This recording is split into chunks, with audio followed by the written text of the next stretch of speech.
بسم اللہ الرحمن الرحیم۔ شروع اللہ کے نام سے جو بڑا مہربان نہایت رحم والا ہے۔ تو پیارے بچوں، آج ہم بیسٹ اسٹڈنگ ٹیکنیکس کے بارے میں پڑھیں گے، جس کو SQ3RB کہتے ہیں۔ ایس جو ہے وہ سروے کو کہتے ہیں کہ آپ پڑھنے سے پہلے جائزہ لیں، دیکھیں کہ جو آپ ٹاپک پڑھنے جا رہے ہیں اس کا عنوان کیا ہے، سرخیاں کیا ہیں، ذیلی سرخیاں کیا ہیں، اس میں تصویر اور چارٹ کیسے ہیں۔ اب پھر آپ question while you are surveying turn the titles headings into questions۔ جب آپ سروے کر رہے ہوں تو عنوان اور سرخیوں کو سوالات میں تبدیل کریں، اور اگر آپ درسی کتب پڑھ رہے ہیں تو سبق کے آخر میں جو سوالات دیے ہوتے ہیں ان کو پڑھیں، اور پھر جب آپ پڑھتے ہوئے ان سوالات کو ذہن میں رکھتے ہوئے ان کے جواب بھی ڈھونڈتے جائیں۔ پھر جب آپ پڑھ لیں تو اپنے آپ سے سوال پوچھیں کہ میں پہلے سے اس مضمون کے بارے میں کیا جانتا ہوں، یعنی کیا آپ نے کبھی اس کے بارے میں کہیں اور پڑھا یا سنا جو آپ پڑھ رہے ہیں، یا پھر اپنے آپ سے یہ بھی سوال پوچھیں کہ جو استاد نے مجھے پڑھایا تھا کیا اس بارے میں اس نے مجھے بتایا تھا۔ تو اس طرح سے آپ کے دماغ میں سوالوں کے جواب سے چیزیں یاد رہ جائیں گی۔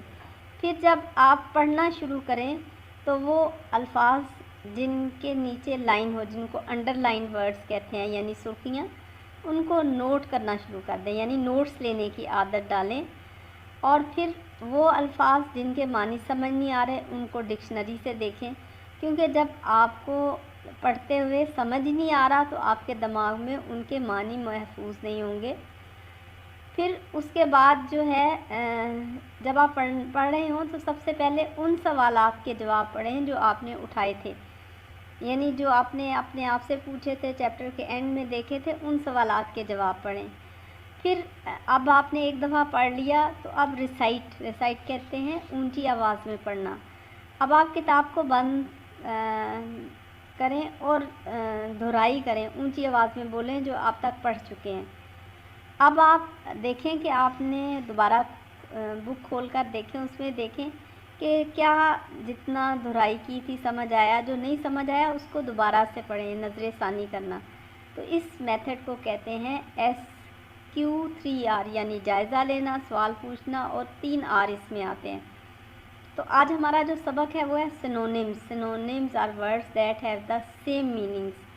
سینونیمز انگلش میں ان الفاظ کو کہتے ہیں جن کے معنی ایک ہوں اور ان کو ایک کی جگہ دوسرے کے استعمال کیا جا سکے، جیسے یہ آپ دیکھ رہے ہیں کڈز ہیں، ان کو چلڈرن بھی کہا جا سکتا ہے، کڈز بھی، تو کڈز اور چلڈرن سینونیمز ہیں۔ اسی طرح ہم نے اپنے چیپٹر میں دیکھا تھا ڈیزلنگ ریز آف سن، تو ڈیزلنگ جو ہے وہ چمکدار کو کہتے ہیں، اس کی جگہ ہم شائننگ، گلیئرنگ، بریلینٹ اور گلوئنگ بھی استعمال کر سکتے ہیں۔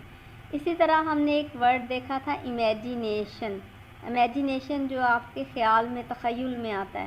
فینٹیسی جو ہے وہ بھی تصوراتی ایک کہانی ہوتی ہے، آپ امیجینیشن کی جگہ فینٹیسی بھی استعمال کر سکتے ہیں۔ ویژن، جیسے ہم آج سوچتے ہیں کہ ہم نے کل بڑے ہو کے 10 سال بعد، 20 سال بعد کیا بننا ہے، تو پیارے بچوں آج سے اپنا ویژن بناؤ کہ کل آپ کا اخلاق کیسا ہوگا، کردار ہوگا، آپ کون سے پروفیشن میں جاؤ گے، آپ نے بڑے ہو کر کیا بننا ہے۔ کیونکہ ایک خواہش ہوتی ہے، بندہ سوچ کے رہ جاتا ہے، لیکن جو بندہ ویژن، مستقبل کی تصویر دیکھتا ہے، پھر وہ محنت کرنا شروع کر دیتا ہے، وہ روز ایک ایک سٹیپ اٹھاتا ہے، اپنا وقت ضائع نہیں کرتا، تو ویژن حاصل کرنے کے لیے محنت کرنی پڑتی ہے۔ پھر ہم نے ایک لفظ پڑھا تھا ریمارکیبل، غیر معمولی، بہت شاندار، تو اس کا سینونیم ہے ایکسٹرا آرڈینری۔ ایکسٹرا مین علیحدہ، آرڈنری عام۔ اب دیکھیں اتنی بڑی اسٹرابری اٹھانا ایکسٹرا آرڈنری ہے، معمول سے ہٹ کے ہے۔ پھر آؤٹ اسٹینڈنگ، بہت سارے لوگوں میں ایک بندہ اپنی خوبیوں کی وجہ سے نمایاں ہو، اس کو آؤٹ اسٹینڈنگ کہتے ہیں۔ اسی طرح ایکسیپشنل، یعنی عام جو اچھے ہیں ان سے بہت زیادہ اچھا۔ اسی طرح پریزرو، محفوظ کرنے کو کہتے ہیں، پریزرویشن، محفوظ کیا۔ اسی طرح کنزرویشن بھی اس کے سینونیم ہے، جب ہم پانی کو کنزرو، کم ضائع کرنے کی بات کرتے ہیں۔ اور اسی طرح سیونگز، جب ہم اپنے پیسے جو ہیں وہ اپنی سیونگز محفوظ کرتے ہیں۔ Composed, having one's feeling and expression under control. ایک بندہ جو پرسکون ہو، ہم کہتے ہیں کام، کمپوزڈ ہے، اپنے جذباتی نہیں ہے، بہت زیادہ جذبات کو نہیں شو کرتا، ریلیکسڈ، بہت زیادہ آرام دہ پوزیشن میں، تو کمپوزڈ، کام اور ریلیکس سنونیمز ہیں۔ اسی طرح ہم نے چیپٹر میں پڑھا تھا بیسٹوڈ، عطا کرنا، اسی طرح بیسٹوڈ کا سنونیم ہے ایوارڈڈ، جب کسی کو آفیشیل یا کوئی پرائز دیا جاتا ہے تو ہم کہتے ہیں ایوارڈ ملا ہے۔ پریزنٹڈ، پیش کرنا، جب ہم کسی کو کوئی گفٹ پریزنٹ کرتے ہیں۔ اور میسیج، پیغام، جب ہمیں کوئی بندہ خط میں ڈال کے پیغام بھیجتا ہے، آج کل برقی خط ہے، ای میل ہے۔ ڈائریکٹیو، اگر ہمیں کسی آفیشیل سرکاری انسٹرکشن دی جائیں تو اس کو ڈائریکٹیو کہتے ہیں۔